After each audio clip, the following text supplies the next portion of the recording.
ATM के बारे में। कृष्णा कुमारी जी ने लिया है 705 के भाव पे, लंबी अवधि का नजरिया है, पूछ रही हैं कि क्या करें इसमें? नहीं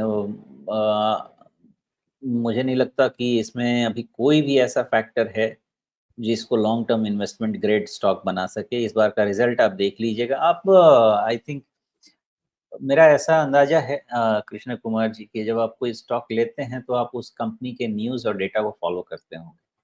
और जब से आरबीआई ने रिस्क वेटेज बढ़ाया है, उसके बाद से पेटीएम को ये बात तो समझ में आ गई है, जो वो मास लेंडिंग करना चाहते थे अनसिक्योर्ड, जिसके थ्रू वो टॉप लाइन ज़बरदस्त बढ़ाना चाहते थे, वो चीज़ अभी नहीं हो पाएगी एंड देयरफॉर उन लोगों ने काफ़ी सारे एम्प्लॉइज़ भी फायर किए हैं। और मेरा ऐसा अंदाज़ा है कि जो एम्प्लॉइज़ फायर हुए हैं वो सब मार्केटिंग ओरिएंटेड ही एम्प्लॉइज़ रहेंगे, बिकॉज़ आपको उसकी ज़रूरत रहेगी नहीं, आपको छोटे टिकट साइज़ की लेंडिंग करने वाले हैं। तो जो बिज़नेस मॉडल पे ये बैंक कर रहे थे, और ध्यान देने की बात है कि जितने भी आपके न्यू इकोनॉमी बिज़नेसेस हैं, जितने भी एग्रीगेटर टाइप के बिज़नेसेस हैं, ये लोग पहले फ़ोकस करते हैं सेल्स यानी टॉप लाइन पे। क्यों? बहुत सिंपल सी बात है। इन्हें प्रॉफ़िट में कम इंटरेस्ट होता है और इन्हें मार्केट कैप में ज़्यादा इंटरेस्ट होता है, व्हिच इज़ कॉल्ड वैल्यूएशन। तो इनके जो फंडिंग इनकी जो होती है, जो एंजेल इन्वेस्टर होते हैं या जो पहले से इनके साथ इन्वेस्टर होते हैं, मेनली इनको उसमें मार्केट कैप बढ़ा के देना होता है कि आपका ₹100 का मार्केट कैप 10,000 का हो 10,000 का हो गया, बस यही चलता है। इसलिए यहाँ पे जो एफर्ट था वो टॉप लाइन बढ़ाने का था, बॉटम लाइन से वैसे भी इनको बहुत फ़र्क अभी पड़ता नहीं, उनको चाहिए नहीं।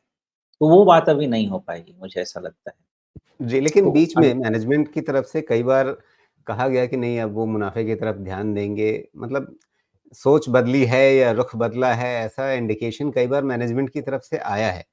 तो क्या लगता नहीं कि वो प्राइवेट इक्विटी, वेंचर कैपिटल उस वाले दौर से बाहर निकल कर के लिस्टेड स्पेस को समझने की तरफ बढ़ गए हैं? मुझे नहीं लगता राजीव जी, मैं सिंपल सा क्वेश्चन डालता हूँ सबके सामने। अगर मुझे प्रॉफिटेबिलिटी के लिए बढ़ना है, तो मेरा फ़ोकस कहाँ होना चाहिए? मेरा फ़ोकस होना चाहिए सेफ्टी सिक्योरिटी पे, जिसके बाद मेरे एनपीएस, नॉन परफॉर्मिंग एसेट्स, इन सब में कम बढ़ोतरी हो। अगर आप फ़ोकस कर रहे हैं अनसिक्योर्ड लेंडिंग पे, तो क्या फ़ोकस जा रहा है? और आप बताएँ मुझे कि 5 लाख और 2 लाख और 1 लाख ये सब कैटेगरीज़ में जो लेंडिंग होती है, वहाँ पे रिस्क कोशेंट और कितना ज़्यादा डिफ़ॉल्ट हो सकता है। तो जी। प्रॉफ़िट का देखिए, बिज़नेस वो चला रहे हैं अलग बात है, लेकिन बिज़नेस समझते तो हम भी हैं। वैसे मुझे नहीं लगता कि प्रॉफ़िट बनाया जा तो सकता है। हर कुल मिलाकर के इनके बिज़नेस मॉडल पर अभी आपको भरोसा नहीं बन रहा है। टेक्निकली अगर हम आज की तारीख में देखें 635 के आस-पास भाव है। अगर कोई यहाँ लेना चाहे तो उसके लिए रिस्क रिवार्ड क्या है? कितना नीचे जा सकता है, ऊपर कितना जा सकता है? न इसमें ना आप बस सब कुछ सामने है हमारे। 730 के ऊपर में ही इसमें शॉर्ट कवरिंग भी होना है तो होगा, और उसका जवाब आपको दिसंबर क्वार्टर रिजल्ट में मिल जाएगा। देखिए, वो कंपनी चला रहे हैं तो ये तो पक्का है कि उनके ऊपर प्रेशर रहेगा इन्वेस्टर्स का, जो बड़े इन्वेस्टर्स रहेंगे, एंड उसके लिए उनको पैसा तो बनाना पड़ेगा, तो उसके लिए वो अपनी स्ट्रैटेजी भी बनाएंगे, इसमें कोई डाउट तो है नहीं। और जी। विजय शेखर खुद अपने आप भी शेयर खरीद रहे हैं, तो उनको उनका वेस्टेड इंटरेस्ट भी रहेगा इसको प्रॉफिटेबल करने में। लेकिन उसके लिए टाइम लगेगा। क्वार्टरली रिजल्ट का वेट कीजिए। जैसे ज़ोमैटो प्रॉफिटेबल अगर टर्न हो सकता है, अगर ये टर्न हो जाए, तो बात अलग है। जी। पॉइंट इसलिए मैंने ज़ोमैटो निकाला कि ज़ोमैटो प्रॉफिटेबल टर्न हो गया, पूरी कहानी बन रही है ज़ोमैटो की, लेकिन जो बिग इन्वेस्टर्स हैं, वो तो अपना स्टेक बेच के निकल रहे हैं। तो वही ध्यान रखिएगा कि प्रॉफिटेबल होने के बाद भी कितना जूस बचा हुआ है। जी।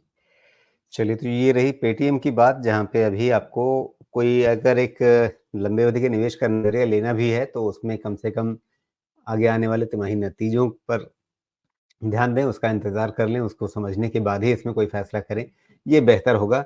आज की तारीख में टेक्निकली भी कोई नहीं कह सकता कि ये हाल में जो इसने 590 के आसपास का एक निचला स्तर देखा है, क्या वो इस चाल में एक फाइनल बॉटम है या नहीं है?